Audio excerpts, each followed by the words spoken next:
Hi, good afternoon. I'm Kalpana Kanal, medical physicist at University of Washington, and I will be the moderator for this session titled Standardization Challenges, which I know I have had a lot of those, and I still have them. So it'll be interesting to see what our speakers have to say today. So the first speaker is Mark Supanich from Henry Ford Hospital, and he's going to be talking about his facility's experience with RADLEX and DIR. Mark?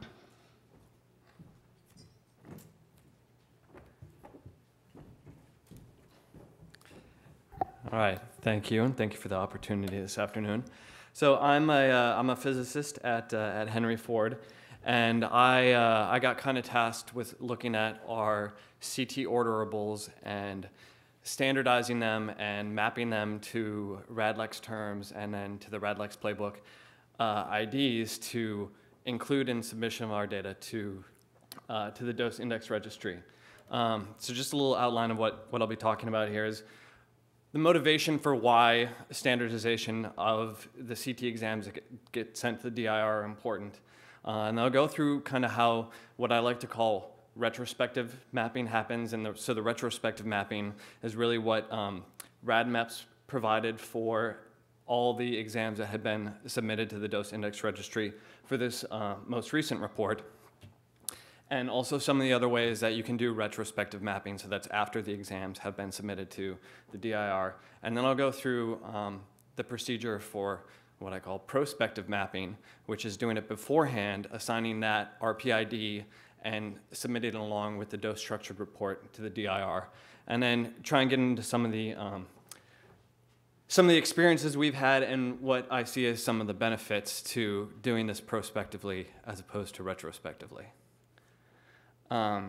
So the motivation here is, and this has been touched on already today, but in order to be processed in the dose index registry, the radiation dose structured reports that get sent along have to have a RADLEX playbook ID assigned to them at some point. This is to allow an apples to apples comparison of the different exams. And that's really what the standardization is to get to, is to allow us to really compare similar types of exams so that, one institution isn't calling a CT chest, abdomen, pelvis the same thing that another institution is calling just a CT abdomen, pelvis. Of course, if you're doing those, you're going to get differences in, at least in average DLPs between those two institutions. So it's really important to make sure we have these things standardized. And so as I mentioned, there was, the ACR did come to an agreement with RADMAPS, and earlier this year they did a one-time retrospective mapping of all the study descriptions that had been submitted with the radiation dose structured reports. And so RADMAPS did this retrospective mapping, and it's my understanding then that the institutions could go and look at how their study descriptions were mapped to RADMAPS and, adjust them if need be. But that's generally how most of these RPIDs or these standardized descriptions were generated. So as I mentioned, apples to apples is really what we're going for here. However, moving forward, any new facilities coming in the DIR or any new study descriptions or exam codes that come across will need to be mapped to the proper RADLEX playbook ID. And so we'll go through kind of the different ways that could be done. So the procedure for a retrospective mapping is, you have your CT study. It gets passed on to the Triad server. The Triad server submits it to the dose index registry. It sends along the radiation dose structured report, and it sends along, now the Triad server is sending along the Scout views as well. And then once that dose structure report gets passed on to the dose index registry, it's not really put into the database until it has its RADLEX playbook ID assigned to it. So there are a couple ways to do this. To do it, you have to log on to the dose index registry website, and you select the exam mapping tool. And then what you need to do is map each study description to the proper RPID. And so the study description is it's a DICOM tag It can be grabbed from the work list. So if you have, a procedure code that's assigned and goes through the work list to the CT scanner, that can be grabbed and passed through in the dose structured report. And so that information could be there. So it could say it's a CT, chest, abdomen, pelvis. The study description, though, can also be entered by a user. It could be a user interfaced system. So there's the possibility for all kinds of different study descriptions to come through into the dose index registry. Ideally, if you're ordering the same thing on different scanners and it's being ordered, for different patients, the ideal situation is it's always that order, that study description associated with the order that gets passed through. Unfortunately, that's not always the case. And so that's where things get a little bit more complicated, and you could end up having, hundreds and hundreds or even thousands of different study descriptions that are getting passed through, and then all those need to be mapped to the right playbook ID in order to allow this proper comparison. Now, fortunately, because of the way it's been set up and the fact that RadMaps did a lot of these mappings, there are, when you log on to the exam name mapping tool, there may be some suggested mappings to Radlex playbook IDs available. And the instructions are listed. The link for the instructions is here. But just to kind of show how this goes here, this is an example of the what happens when you go into the exam name mapping tool. You can sort by ones that are not tagged. And this is from our institution. These are our only ones that aren't tagged because we went through this prospective mapping. But you can see, so we've got a lot of these were instances probably from a scanner where the study description got entered somehow at the scanner, and that's what got passed through instead of what was pulled from the work list. You could also have some issues with stuff not, the right study description not necessarily coming through in the work list. I would imagine it could happen a lot in the ER where you don't have a work list. You're basically ordering and protocoling things on the fly. And so it can be a real question of what actually gets passed along to the dose index registry and how you're gonna map those. So basically if you were doing this retrospective mapping on the dose index registry website, you would pull this up, you would pull up your not tagged field, and this would show basically the different study descriptions that a Radlex playbook ID isn't mapped to. And there may be suggestions for it. One option that you can do to try and map these, if there isn't a suggestion, is to pull up basically the search tool. And in this search tool, there are what are known as the different predicates. So this is modalities of predicate, body regions of predicate, anatomic focus is a predicate, modality modifier is a predicate, and contrast enhancement. These are all predicates.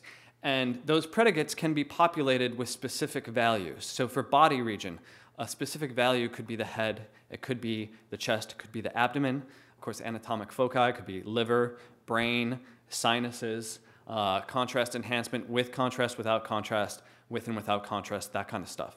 So based on the study description that you see there, you could start to populate some of these fields and say, this is an abdomen, and we were looking at the liver. And then you could search. And doing that search, then what would pop up is basically all of the Radlex playbook IDs. So these are basically mapped study descriptions.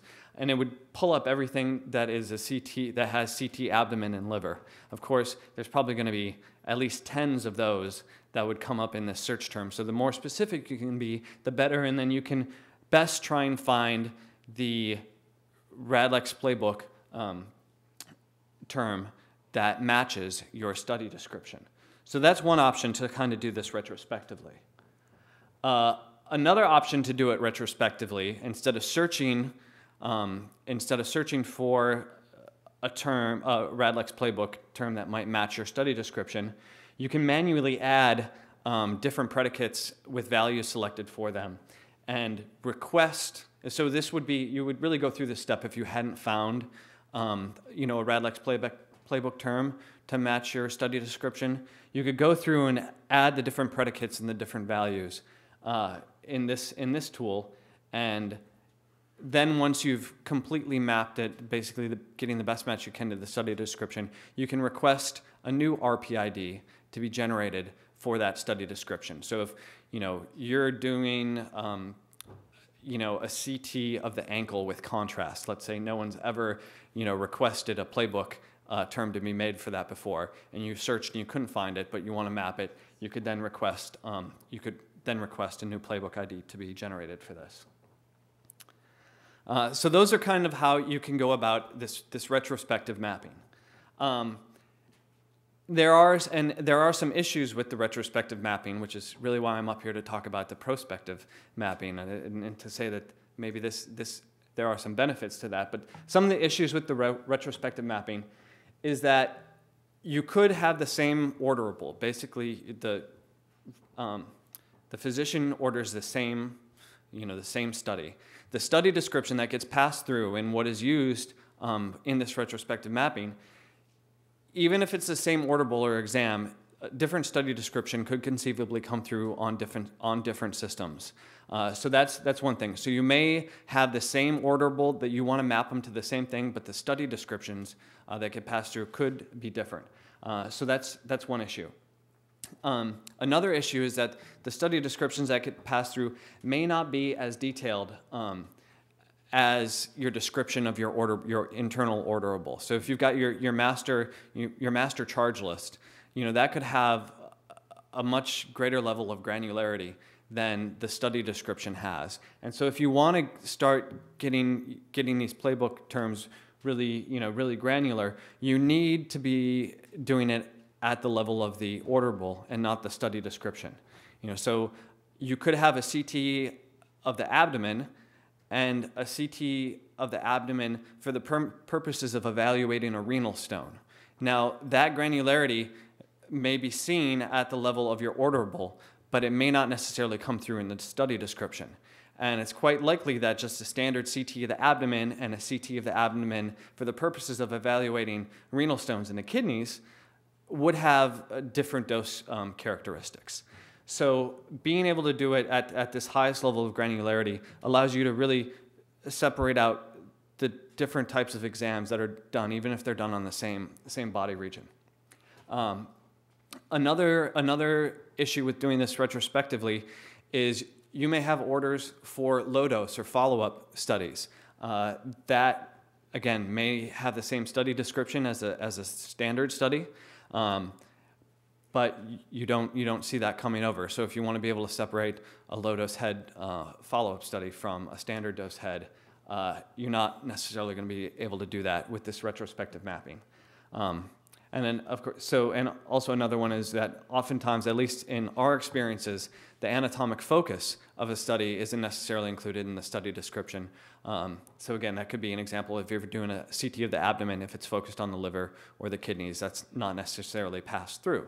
And now at this early stage of the dose index registry and getting all these things together, some of these may not necessarily be issues if we're just looking at larger picture, just CT of the abdomen. But as we move forward, it would be really beneficial to really be able to compare not just apples to apples, but specific types of apples to specific types of apples. I don't want to compare a Macintosh to a Honeycrisp. One may be really good in a pie, but the other one's really good, for eating. So we want to be able to compare Macintoshes to Macintoshes. So to move forward with this, there is this option to map all of your orderables or your exams prospectively to these RADLEX playbook terms or IDs. And it can be just a one-time mapping of the facility's orderables or charge master or whatever you want to call it. That's basically how you order your exams. And you can map these in one fell swoop to the proper RPIDs. So basically, at the RADLEX playbook homepage, there is a mapping spreadsheet that you can download. And the link is here, and I think these slides are going to be available, I believe, after the fact, so you can all see it there. But if you search using your favorite search engine for Radlex Playbook, this should come up. And at our institution, we took a team approach to mapping. I had kind of gone through and done some of this a couple years ago, so I led the effort of mapping our orderables to this, but then I had one of our radiologists check to make sure that my mapping of our orderables and our exam descriptions to the playbook IDs made sense. So you can have a team approach to making sure that this mapping makes sense. So basically, here's a screenshot of the Radlex playbook website, and up on the right there, I've circled it. There are links to download the templates for doing this kind of prospective mapping. And what we see here, this is again another screen cap. The leftmost field right now is blank, and that's where the mapped RPID is going to go. What you do as a facility is you take your charge master, your master orderables, or whatever it is you want to map, and you paste in the procedure code and the exam description that goes along with that procedure code in those middle two columns. So you can see we've got, lower extremity right without contrast, lumbar spines, pelvises, all kinds of different things. And then everything to the right of that are basically fields those are the predicate fields that you populate with the values that match your study description. So you can see everyone there, the first field there is body region. Everyone has every single one of the orderables has a body region value mapped to that predicate. So it could be lower extremity, abdomen, that kind of stuff. And there are pull down fields you can use, or you can also type in the specific value that goes along with it. But the pull down fields are really nice to make sure that you are actually using a value that is a Radlex term and goes along with it. And you can select multiple body regions. You can go through then and select a modality modifier such as angiography, or we've got a cystography down there. Then you can also include the anatomic focus, the laterality, and even the reason for the exam. You can see in this case we've got some pulmonary embolism studies that I've mapped that are CTs of the chest focused on the pulmonary arteries for the reason of embolism. Because you could envision that you might be doing a CT of the chest focused on the pulmonary arteries, maybe for dissection or something like that. And if you want to get to that level of granularity, you are able to do it with this. And then so basically you populate this spreadsheet using the pull-down menus or entering the terms. You save it, and then you send it to the Radlex Playbook team. And they'll do a lookup basically to see if these RPIDs already exist. Like, so if there's an RPID already existing for a CT lumbar spine with and without contrast, they'll automatically populate it. And if there isn't, a new RPID will be generated. So those are basically the steps to go through for this prospective mapping. We had about, I would say, 150 diagnostic orderables that we mapped originally, and it took, I would say, several hours to populate this spreadsheet. And then, the radiologist checked it, and it was maybe an hour or so of his time. So it's, at least in our experience, it wasn't a huge time commitment. And I think there are some real benefits to going through that. And what you see here, which you would get back from Scott and his Radlex Playbook team, is this basically this completed spreadsheet with a mapped RPID for each of your exams. And what then happens with that is, I'm sorry if this is a little difficult to see, I couldn't zoom this up anymore. This is a screenshot of the exam detail from the dose index registry. And what you can see there is the mapped, circled up there, the mapped RPID is actually now showing up in the exam detail, as well as the kind of the short name, the Radlex short name, including all those values for the values that you entered for each of the predicates. So that information can get appended. The way that gets passed through is that you have this lookup table of your exams and your RPIDs, and a number of the ACRs, the dose index registry's different partners, a number of them are able to take that lookup table and basically append that RPID to the dose structured report that gets sent along to the ACR. And so that gets passed through, the ACR recognizes it, hey, it's this exam, we're gonna map it here, and presto, you're done. You don't have to do any more retrospective mapping on the website. So I think some of the benefits that we've seen to this prospective mapping is, as I kind of mentioned, you're generally going to have more detailed information at the level of your orderable, and when you're looking at the spreadsheet, your charge master and your procedure descriptions, you're going to have more detail there than you're going to have in the study description.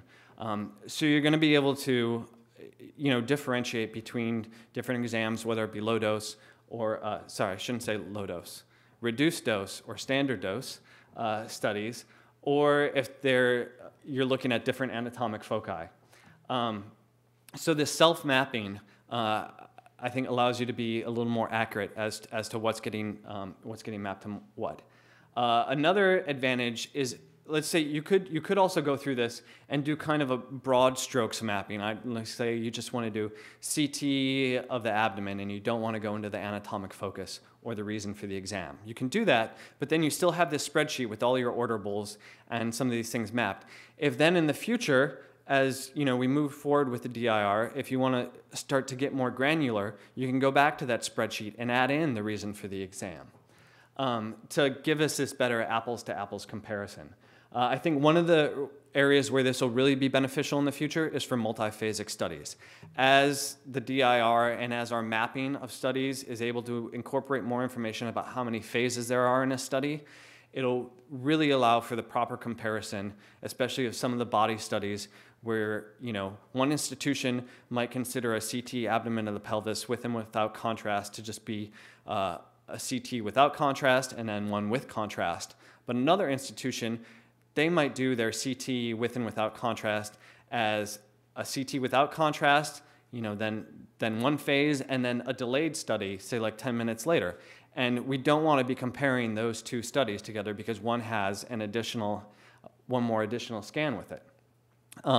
Another advantage is you're going to have your orderables with all these RADLEX terms associated with them. You could take those and start to tag your radiology reports with specific RADLEX terms, which could be useful in structured reporting and being able to do a lot of data mining. In the future to look at your practice and what's being done, looking just, for instance, at CT abdomens of the liver. You might have a lot of different exams that look at CT abdomens of the liver, but if you tag your orderables with these RADLEX terms, that can be passed on and you can pull information out about that. So just to share quickly a couple of interesting things that we've experienced having done this prospective mapping, is one of the things we did, we got this spreadsheet, we also included our protocols on it. So our protocols have a number of different orderables situated underneath it. So then on this master spreadsheet, I also included a column for our protocol. So I'm really able to see from the protocol down to the orderable to the RPID level, what maps to map. What maps to what. And then we're also going to be able to now start mapping protocols to RADLEX playbook terms. So you'd be able to include those as well. What was particularly useful, though, was in looking at the semi-annual reports that come out. So you get a report with the RPID name for each study. And so you can look at that, and then you have your spreadsheet, and you're able to take that RPID and match it to your specific orderable at your institution, not the study description. You know what orderable goes with what's being reported back from in these annual reports. And what that really allows is for an in-depth investigation into anomalies or outliers. So, for instance, we got our report back, and one of the things that really caught my eye was our values for the CT head and sinus were our CTDI values were really high compared to the national median. And so our administration was like, hey, what's going on here? Why is this so high? So I went and looked at what orderable I had mapped that CT head and sinus to. And it turns out I had mapped our CT sinus protocol that includes a head to that orderable. So it was a CT sinus with a diagnostic level head. And it's my understanding that what RadMaps had done is it had just taken basically a CT of the sinuses and mapped it to that same RPID. So I was able to say, oh, you know what, the mappings are different. There's a reason that our value is so much higher here. It's because it's a different exam than what other folks are doing. Could also go back and look at some of the CT, abdomens and say, okay, well, even though we're high on this one, our DLP is high. Our DLP is high because we have 3 phases on this study. And I'm going to assume other folks only have 2 phases. So you're really able to dig into some of these outliers. And so I was show this as an example. This was from the sample report. If you saw that your DLP was really high compared to the national average, you might then be able to go back and say, oh, wait, our orderable for this one has 2 phases instead of 1. So I think there are some real advantages to being able to go forward with this prospective mapping. There's a lot of information out there. There'll be folks at RSNA talking about it. And I'll take questions after the next speaker. Thank you.